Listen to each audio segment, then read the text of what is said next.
It's not gotcha type of shit or something like, Mark, why do you believe in killing babies for sport? Although I am curious as to why you believe that. Welcome to Reckoning Brothers. I am Scott. I am Mark. I'm Josh. So I like how we do the intro where we just kind of talk and talk and talk and talk, and no one really knows it's recording, and then we do our welcome to Reckoning Bros. I think that's nice. That's a good way to dive in. I'm enjoying it. Josh, can you do me a favor?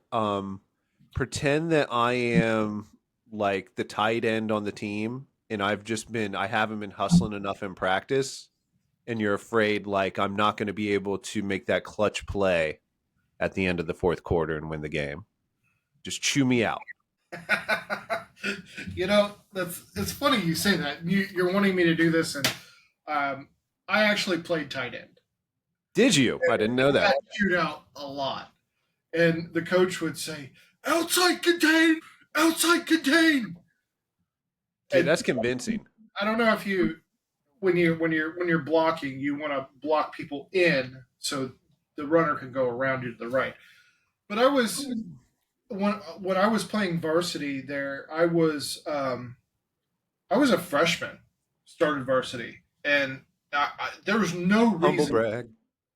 No, I'm saying there's no reason a person like me, at my weight when I was a freshman at 140, should be playing tight end. The people we played against had guards that were 260, 300 pounds, running at you full speed, hitting you like a freight train. And I was a skinny little kid. You were tall and lanky, and that's what they wanted. I could block, I could catch, but I couldn't take a guard on, and I just got waylaid so many times. So eventually, I was not a varsity player anymore. But it was, and it made you a better man. I don't know about that because of the brain damage. Just helps you forget your problems. It's better than alcohol, dude. Have you tried some CTD or whatever it's called? It's so much better. You know what Mark, the football coach, says to Scotty if he's the tight end? Oh, please, I want to know. What's this skinny Jew doing on my fucking football team? Uh-huh. Oh, man. I was so bad at sports. Like, I'm one of those, I'm probably better in my 40s at sports than I was even as a teenager. That's how bad I was. Just awful. Uncoordinated, just every stereotype. I was just shitty. Mark, did you play? No, because you were too busy, like, studying, like, Ayn Rand and fucking Friedman in your teen years. I studied penises in high school. I made penises. No, I was all consumed with baseball, and I did box, but I wanted to be a Major League Baseball player so badly, and I knew I wasn't good enough. Because you're not Dominican? That would have been a huge help. Well, that's part of it. I just didn't, I'm not. I didn't have the natural talent. The only way I was even able to play baseball, and I went to A-ball in Oklahoma when I was like 15. The only reason I was able to play it as long as I did was because I worked really hard at it. Like I worked really hard at it, but I enjoyed doing it. I spent hours and hours pitching against a backstop or the spring thing or the brick. Mine was mom and dad's shed. Well, mine was the brick of my, near my parents' bedroom. I was trying to be the natural Robert Redford and like break the shit. I never could. But being significantly older than you guys, baseball saturated the country in those days. The NFL didn't have anywhere near the kind of fan base that it has now. Not that it wasn't popular, it was. And not that people didn't watch the Super Bowl, because they did. But really, and the NBA was, Serious question. When you watched the NBA as a kid, did they have a bunch of white people shooting free throws underhand? I didn't really watch it. Like, it was literally, so the kids played basketball, they'd have the hoop in the driveway, but not very many. I was not any good at basketball, and basketball was not a popular sport back then, nowhere near how it got. Yeah, I guess it's I don't, waning now, right? yeah, it is. I don't think it was nearly as popular as when you and I were kids. Yeah.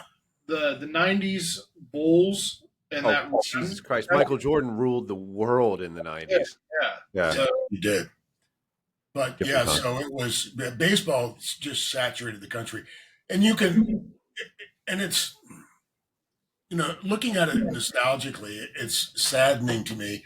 Like when I drive through a little town or wherever, and I see baseball field sandlots all over the place that are never used.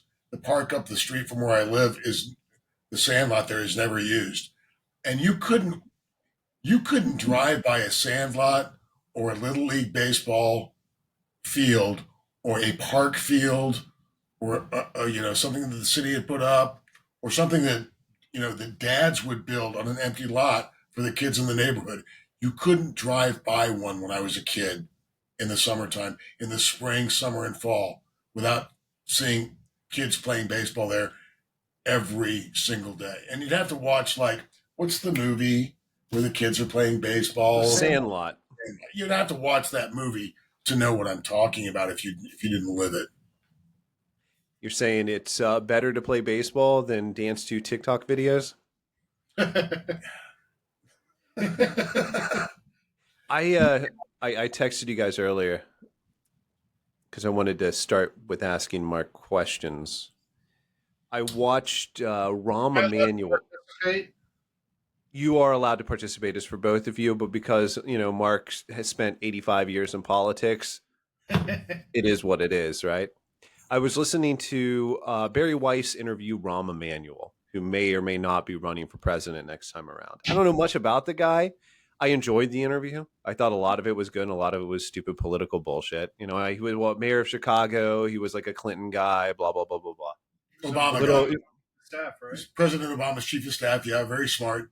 very Yeah. matter of fact in the way that Yeah. he speaks, right? Right. It was Yeah. pretty impressive interview. It got a little too politically at the end, where he just sounded too much like a politician, where it's like Oh, yeah. 2005 called, they want their political strategy back kind of shit. Yeah.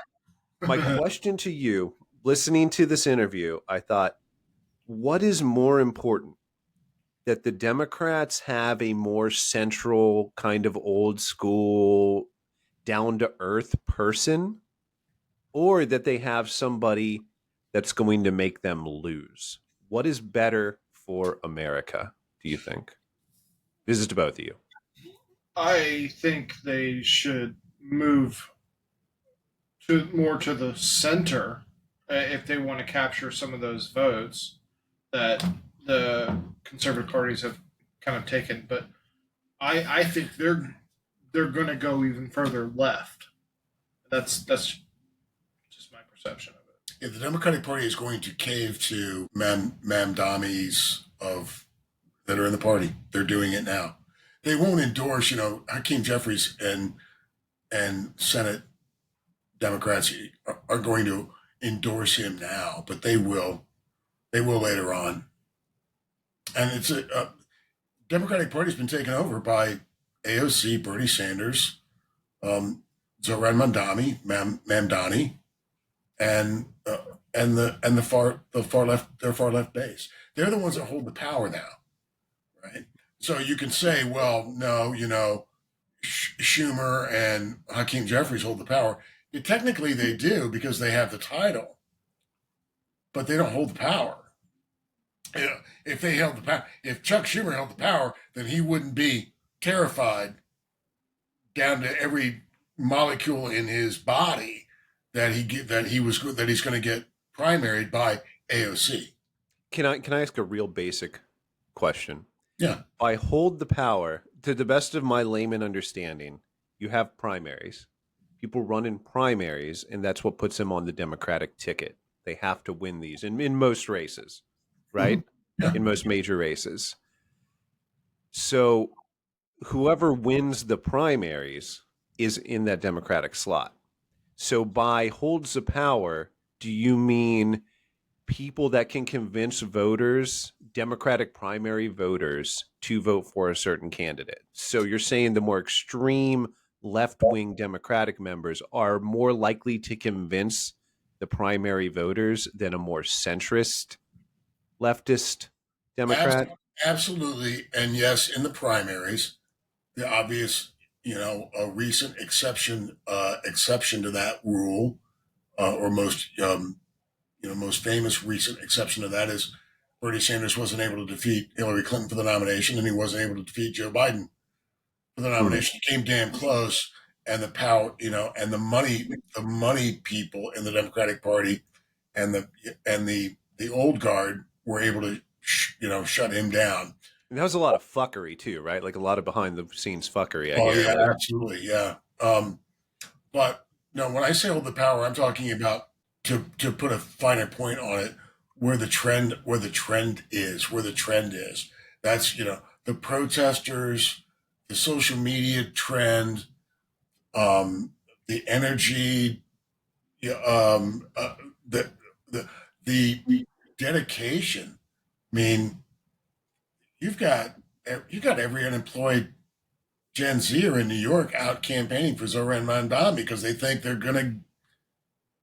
he's gonna give them, a free apartment and get rid of their medical debt and free groceries. It's very disturbing to me about how many people really truly believe that everything should be free, that somehow the government owes you a rent controlled apartment, it owes you um, discounted groceries that you could buy somewhere other than a grocery store, that the government has to have a government owned grocery store where you can go get highly discounted groceries, and then it would be subsidized by work somebody else. you know what's a little bit more disturbing than that to me? The fact that they think that things can be free.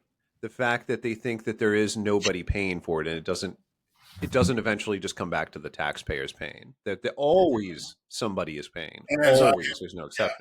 as I have frequently reminded many people, when they talk about student loan forgiveness or medical debt forgiveness or debt forgiveness, and elimination. What's the other word they use for it?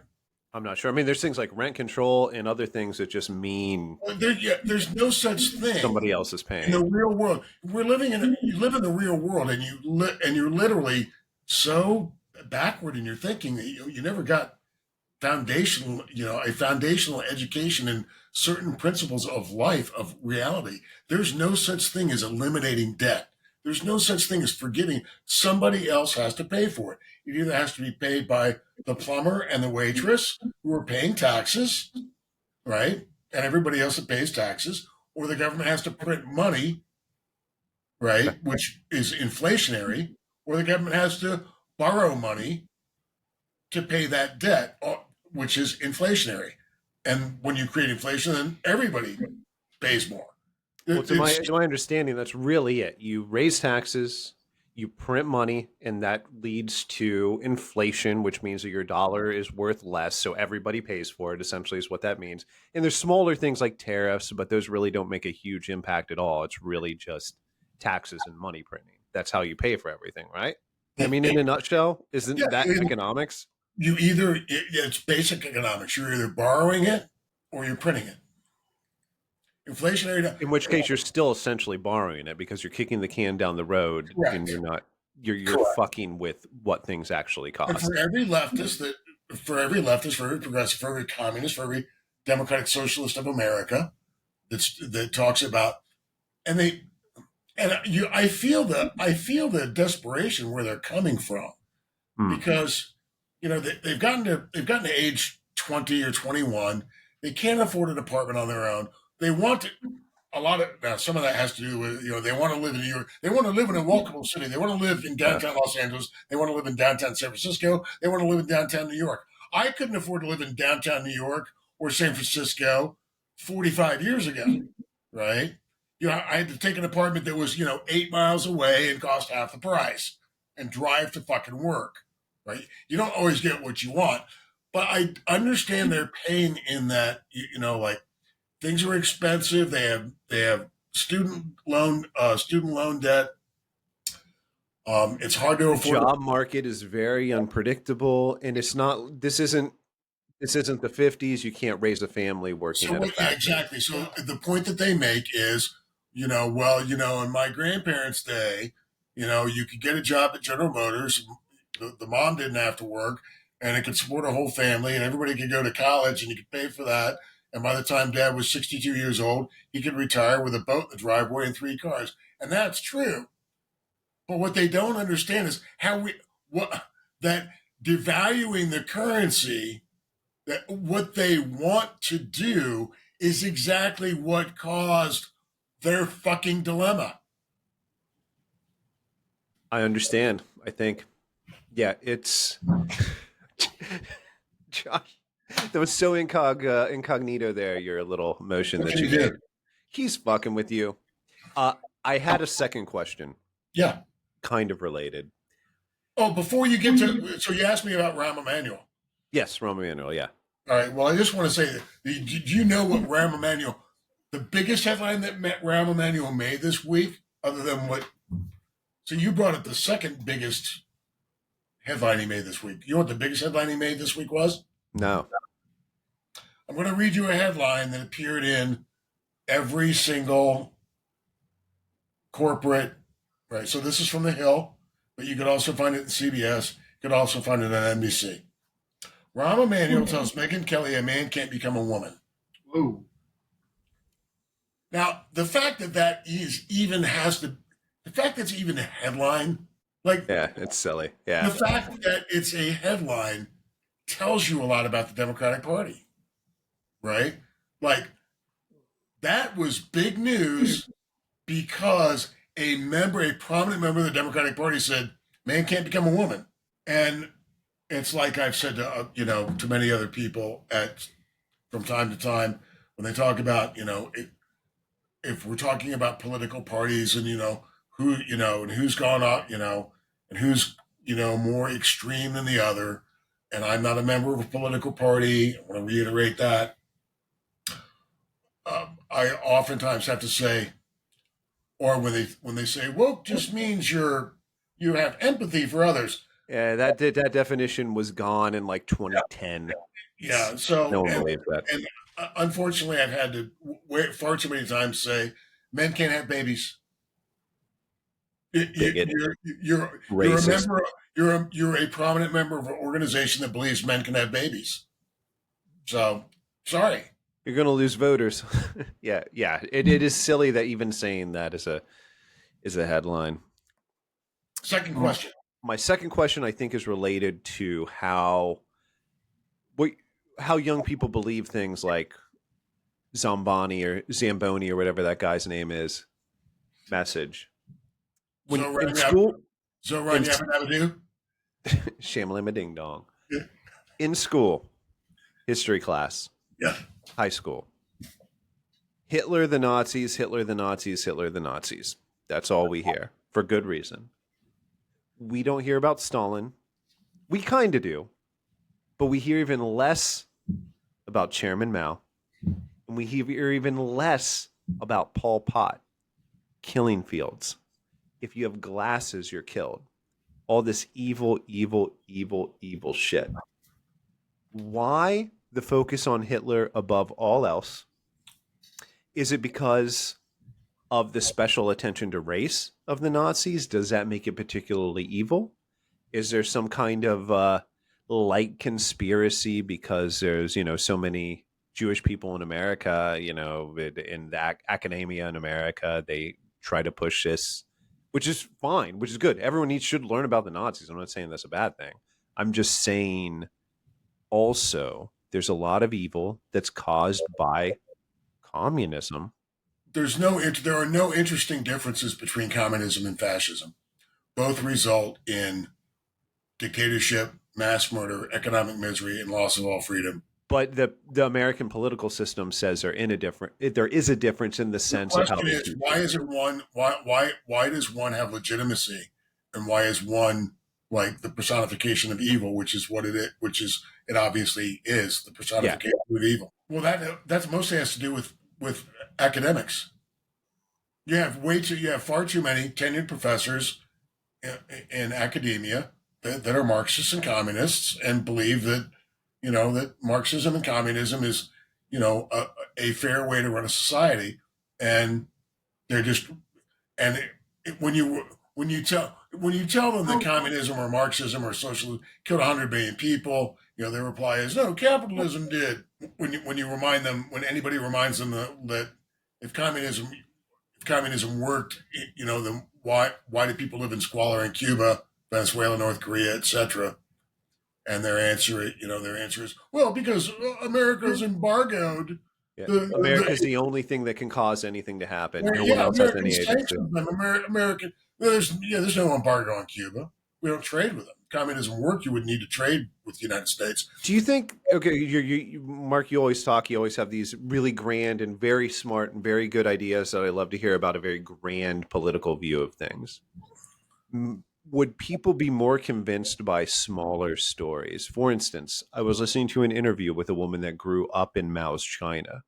She was telling a story about as a child on her birthday, she would get excited about the chance that she might have an entire egg to herself to eat for her birthday. She was telling the story on this interview. She's an older lady, and she was telling it like any of us would talk about our birthday as a kid. And she's talking about how, oh, I looked forward to my birthday because I might have an entire egg to myself. She didn't have it every birthday. She was excited about the chance that she might, for her birthday, have an entire egg to eat herself. That hit me like a ton of fucking bricks on a freight train when I heard this story. I wish that every teacher in America would tell their kids about this story and about what it's like to grow up in Mao's China and the evil, everything that results in this. Yeah. I didn't learn anything about Mao's China in school. I learned all of that after I was out of college. All of it. I am ashamed at the American education system because of this. Ashamed. Yeah, and you were first generation Department of Education, and now we're not, and now First generation Department of Education. I love.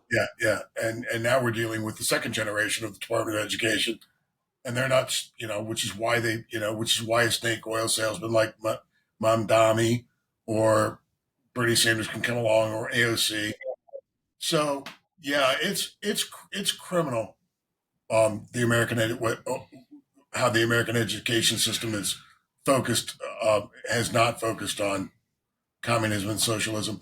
Josh will remember that we both knew a woman who she and her family escaped North Korea during the Korean War, Hmm. and she didn't like talking about it. Her name was, and Josh laughs because she was a really hardworking woman, and she was she was in a way kind of hard to get along with. She was a taskmaster. Um, but Well, you know, do Phil's. yeah, she used to ridicule Josh a little bit when Josh was a teenager, and she'd say, "Why do you move so goddamn slow?" But Some kind of tight end you are. I asked her, and I will never forget this as long as I live. And I told everybody about it when it happened, and Josh will remember. I said, I have to preface this by saying, and she knew my dad fought in the Korean War, and I don't think she knew that Josh's grandfather did. But I had asked her what did she remember about North Korea, and she would, basically blow it off like I don't want to talk about it. But as I got to know her better and become friends with her, and it became easier, to like press her on what it was like, the point at which she finally said something other than I don't really like to talk about it. Ask her, if she'd known any American servicemen that had helped her. She goes, I don't like talking about things from back then. And so when I finally got to know her well enough, and we were close enough friends, I said, I've asked you 2, 3, 4, 5 times about what you remember of the North. what you remember being a little girl growing up in North Korea, and you've never wanted to tell me about it, and I understand that, but I think we're close. I think we're close enough friends now that she looked at me and she said, "All I remember is eat dirt from road, eat bark off tree. All I remember, all I remember is eat dirt from road, bark off tree." And the rest she put out of her Oh, I need fucking to mind. know. The rest she put out of her mind. You remember that, Josh? Do you really need to know anything else? Really? You know? Yeah. Bark off tree. But yeah, she had a great sense of humor, which is why she would go, "Why is Josh go goddamn slow? Why you move so goddamn?" Why you were so lazy, Josh? You've never had to eat bark off tree. You've never had to eat dirt off road. All she asked is for you to do your fucking job, and you couldn't do it. Yeah, and she wants me to fill the salt and pepper. That goddamn Josh, he never do side work. Those were my questions. That took 27 minutes. Great. Thank you, Mark, and thank you, Josh. And that's exactly what I wanted to. That was exactly the breadth of those ideas that I was looking for. So thank you. Scotty, I have to say that I kind of like the way you look today with like a little bit of beard growth. It makes you look like an alf like a It's like an Alan Alda. well no it's Like like you were it's about to say Alan Alda Yeah, from MASH. yeah. I know I probably said this before, but if you haven't seen Bill Hader do his Alan Alda impression, stop what you're doing. We're done and watch it. man, I did not realize that um Hader and Fallon and somebody else like they put up it was an article about Lauren Green possibly retiring because he's 80 years old and Lauren Michaels? Lauren Michaels, yeah, who Okay. did I say? Lauren Green. I Yeah, think that's Lauren. just you're mixing your Jews up. I think is your problem there. You suffer from mild racism. It's Lauren your age. Green. Well, no, I suffer from. Yeah, I do. So Lauren Green was Ben Cartwright from Bonanza. Lauren Michaels. Yeah, so I got my. Come at me, bro. All right, let's do this. Come on. Yeah, we're gonna jump into it. Oh no, you're lighting up questions. I love it. It's my favorite 3 part. minutes. Let's go. Lightning round. Overrated versus underrated, like we did last time. No, I love it. Please. Well, let's just review last time: avocado toast, IPAs, bacon on everything, pineapple pizza, craft coffee, food trucks versus restaurants. We Okay. agreed on most of those things, right? Yeah. I think the bacon we had some disagreement, but everything else we were on the same page.